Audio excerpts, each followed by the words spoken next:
ఇంకేమంటారు? मैं आज विश्व समुदाय को भी कहूंगा, हमारी घोषित नीति रही है, अगर पाकिस्तान से बात होगी तो टेररिज्म पर ही होगी, अगर पाकिस्तान से बात होगी तो पाक ऑक्युपाइड कश्मीर पीओके उस पर ही होगी కదా.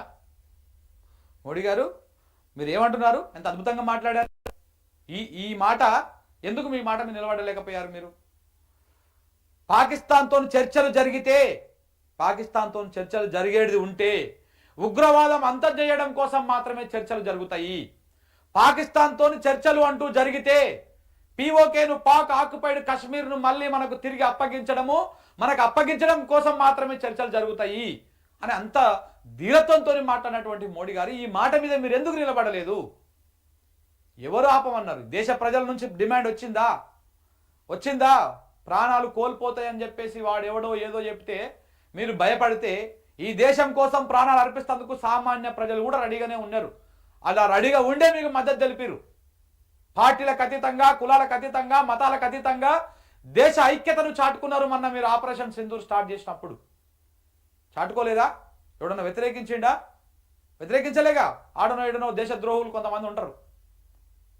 ఒక మతం అంటే పడని వాళ్ళు, ఈ దేశ ఐక్యతను పడని వాళ్ళు, వీళ్ళు ఉంటారు. వాళ్ళు వ్యతిరేకిస్తే వ్యతిరేకించవచ్చు, కానీ వాళ్ళు ఎన్నో 100లో 1 ఒక్కడో ఇద్దరు. మీరు చూడలే భారత్ మాతాకి జై అని చెప్పేసి అనడానికి ఇష్టపడినటువంటి వాళ్ళు కూడా 10 సార్లు మీడియా ముందుకు వచ్చి 10 సార్లు మైక్ పట్టుకొని భారత్ మాతాకి జై, హిందుస్థాన్ జిందాబాద్, పాకిస్తాన్ ముర్దాబాద్ అని చెప్పేసి మాట్లాడలేదా? దేశమంతా ఏకమైంది కదా. ఇక్కడ కూడా కులాలకు మతాలకు అతీతంగా ప్రతి ఒక్కరూ మోడీకి సపోర్ట్ చేసిరు కదా. మరి ఇంత చేసినప్పుడు మీరెందుకు భయపడ్డారు? పాకిస్తాన్ ఆక్యుపై చేసినటువంటి కాశ్మీర్ మనకేమైనా అప్పచెప్పిర్రా? ఉగ్రవాదాన్ని ఏమన్నా అంతం చేస్తామని చెప్పేసి వాళ్ళు ఏమన్నా హామీ ఇచ్చిర్రా? ప్రపంచ దేశాల ముందు వాళ్ళు ఏమన్నా ఒక ఒప్పందం చేసుకున్నారా? ఏం చేసుకోలేదు కదా. మరి మీరు చర్చలు జరిగేది ఉంటే దానికోసమే అన్నప్పుడు ఆ చర్చలు అదేమీ లేకుండానే, దాని కనీసము చర్చ కూడా రాకుండానే మీరు ఎట్లా సీజ్ ఫైర్ కొప్పుకున్నారు అనేది అర్థం కానటువంటి అంశం ప్రధాని గారు. ఇంకా ఆపరేషన్ సింధూర్ आतंक के खिलाफ भारत की नीति है। ऑपरेशन सिंदूर ने आतंक के खिलाफ लड़ाई में एक नई लकीर खींच दी है, एक नया पैमाना, न्यू नॉर्मल तय कर दिया। पहला भारत पर आतंकी हमला हुआ तो मुंह तोड़ जवाब दिया जाएगा। हम अपने तरीके से अपनी शर्तों पर जवाब देकर रहेंगे। हर उस जगह जाकर कठोर कार्रवाई करेंगे जहां से आतंक की जड़ें निकलती हैं। दूसरा, कोई भी न्यूक्लियर ब्लैकमेल भारत नहीं सहेगा। न्यूक्लियर ब्लैकमेल की आड़ में पनप रहे आतंकी ठिकानों पर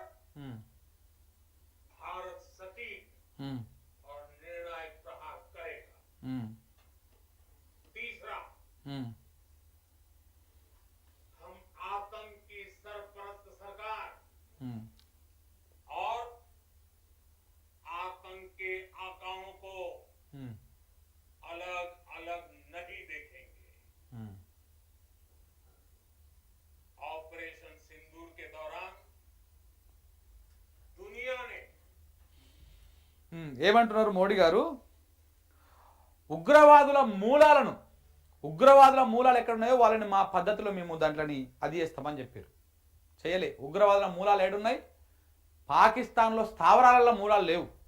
ఆ స్థావరాలు నడవడానికి పైసలు ఇస్తున్నారు కదా, అక్కడ ఉన్నాయి మూలాలు. అంటే ఎక్కడ?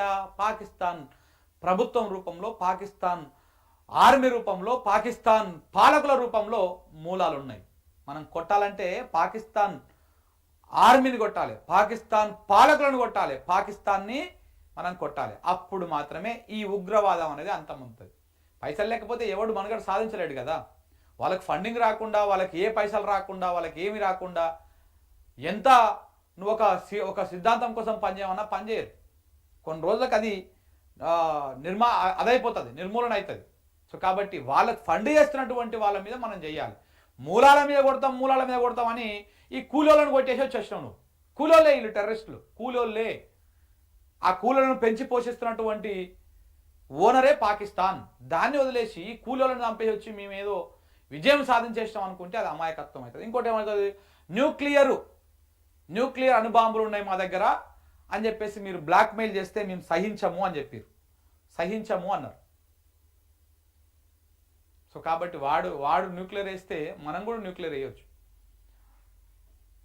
ఇవన్నీ కూడా ఇక నిన్న ఈ సీజ్ ఫైర్కు ఒప్పుకోవడానికి కారణం కూడా గిదే అని చెప్పేసి కూడా ఒక రకంగా కొన్ని ఓ వర్గం మీడియా కూడా ప్రచారం చేసింది, వార్తలు చేసింది. ఏదైతే వీళ్ళు భారత్ ఎదురుదాడి చేసిందో ఆ సందర్భం లోపల ఏదో జరిగింది, ఏదో జరగబోతా ఉందని చెప్పేసి అప్పటికప్పుడు సమాచారం వస్తే అప్పటికప్పుడు ఈ యుద్ధాన్ని ఆపేయడం కోసం ట్రంప్ ముంగల్కి వచ్చిండని చెప్పేసి కూడా వార్తలు వచ్చినాయి. కానీ ఇవి మాటలకు మాత్రమే పరిమితం అవుతా ఉన్నాయి. ఇక ఉగ్రవాదులను ఆ ఉగ్రవాదులను పెంచిపోస్తున్న దేశాలను వేరుగా చూడలేం, రెండొక్కటే అని చెప్పేసి అన్నారు. ఇప్పుడు ఎప్పటిదాకా చెప్పింది కూడా గదే. మీరు కూలోళ్ళనే చంపొస్తున్నారు, కూలోళ్ళను పెంచి పోషిస్తున్న ఓనర్ని ముట్టుకుంటలేరు, దాన్ని మీరు ముట్టుకోవాలి. అయితే మిత్రుడు ఒకరు కామెంట్ పెట్టారు కింద, అన్న ఇంటర్నేషనల్ మ్యాటర్స్ని మీ లోకల్ పాలిటిక్స్కి రిలేటెడ్ చేయొద్దు, వారంటే యూట్యూబ్లో వీడియోలు చేసినంత ఈజీ కాదు అని చెప్పేసి ఒక మిత్రుడు కామెంట్ పెట్టాడు. ఆ మిత్రుడికి నేను సమాధానం చెప్తా. వారంటే రాజకీయాల్లో ఓట్ల కోసము, రాజకీయాల్లో దానికోసము లంగా ముచ్చట్లు అబద్ధాలు చెప్పినంత ఈజీ కూడా కాదు మిత్రులా. వారంటే ఓట్లను, రాజకీయాలను అన్నింటినీ పనంగా పెట్టి పక్కన పెట్టేసి దేశ భద్రత, దేశ ఐక్యతను కాపాడడం కోసం, దేశంలో శాంతిని నెలకొల్పడం కోసం, అశాంతి సృష్టిస్తున్నటువంటి మూకలను ఏరిపడేయడం కోసం చేసేది వార్. ఆ వార్ చేయడంలో, ఇవన్నీ కల్పించడంలో మోడీ ఫెయిల్ అయ్యిండు. అది రాజకీయంగా ఉపయోగపడదా అని చూసుకొని అడుగులేస్తా ఉన్నారు వీళ్ళు. మనం యూట్యూబ్లో మాట్లాడడం కాదు, నువ్వు యూట్యూబ్లో మాట్లాడుతుంటే కింద కామెంట్ కొట్టినంత ఈజీ కూడా ఏం కాదు వారంటే. అందరూ మాట్లాడేటోళ్ళే, కింద కామెంట్ కొట్టేది కూడా నువ్వు కూడా అదే కోవకు వస్తావు మిత్రమా, నీకు అర్థమైతలేదు.